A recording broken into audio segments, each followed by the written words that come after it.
Oral sex. Oral sex करने के लिए कौन सा कॉन्डम यूज करना चाहिए? देखिए, अगर आप अपने पार्टनर के साथ में ओरल सेक्स करना चाहते हैं तो आपको फ्लेवर कॉन्डम यूज करना चाहिए। और एक बार यूज किया हुआ जो कॉन्डम होता है उसे रीयूज नहीं करना है।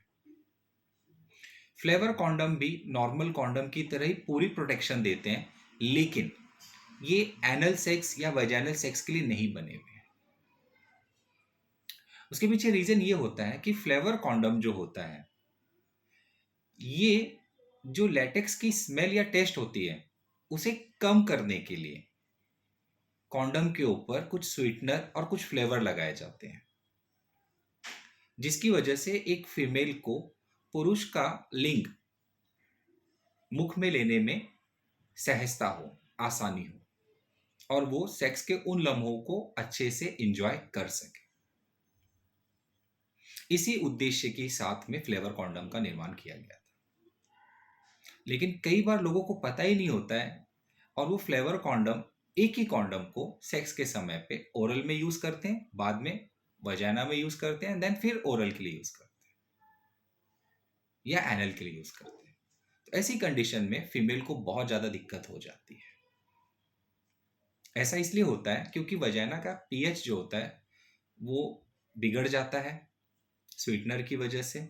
इसके अलावा वजाना जो होता है उसकी आप अंदर की जो वॉल होती है वो सेंसिटिव होती है, और इसमें जो स्वीटनर लगे रहते हैं, इन शुगर की वजह से वजाना में यीस्ट इन्फेक्शन या फंगल इन्फेक्शन होने के चांसेस होते हैं, जिसकी वजह से फीमेल को इंटरकोर्स के बाद में बर्निंग सेंसेशन होना, खुजलाहट होना या दर्द भी हो सकता है। तो याद रखिए कि फ्लेवर कॉन्डम ये सिर्फ और सिर्फ ओरल सेक्स के लिए बने हुए हैं। दूसरे कोई भी कॉन्डम ओरल सेक्स के लिए यूज नहीं करनी चाहिए। या तो आप डेंटल डैम का यूज कर सकते हैं, डेंटल डैम में भी फ्लेवर्स आते हैं, लेकिन जो साइड आपने पेनिस के लिए रखा है वो साइड पेनिस के लिए, और जो साइड ओरल के लिए रखा है वो ओरल के लिए रखना चाहिए। वो शीट को चेंज नहीं करना चाहिए, नहीं तो इस तरह के प्रिकॉशंस का कोई यूज नहीं होगा। अब लोग मुझसे ये पूछते हैं कि सर, अगर सिंगल और ऑनेस्ट पार्टनर है तो भी हमें फ्लेवर कॉन्डम यूज करना चाहिए ओरल सेक्स के लिए? तो मेरा उत्तर है हाँ। देखिए, कई बार फीमेल को पेनिस को डायरेक्टली सक करना पसंद नहीं आता है।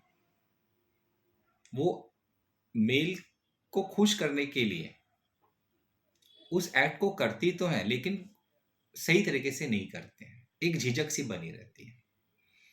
तो वहां पर स्मेल, टेस्ट, ये सारी चीजें आती हैं।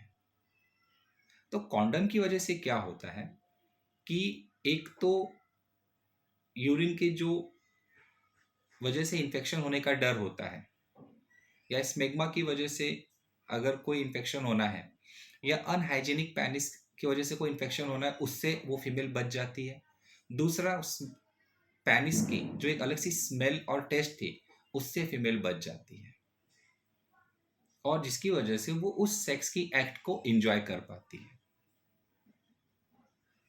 दूसरी बात, जैसे मैं अभी यहाँ पे कह रहा था कि कई बार ऑनेस्ट पार्टनर होने के बाद में भी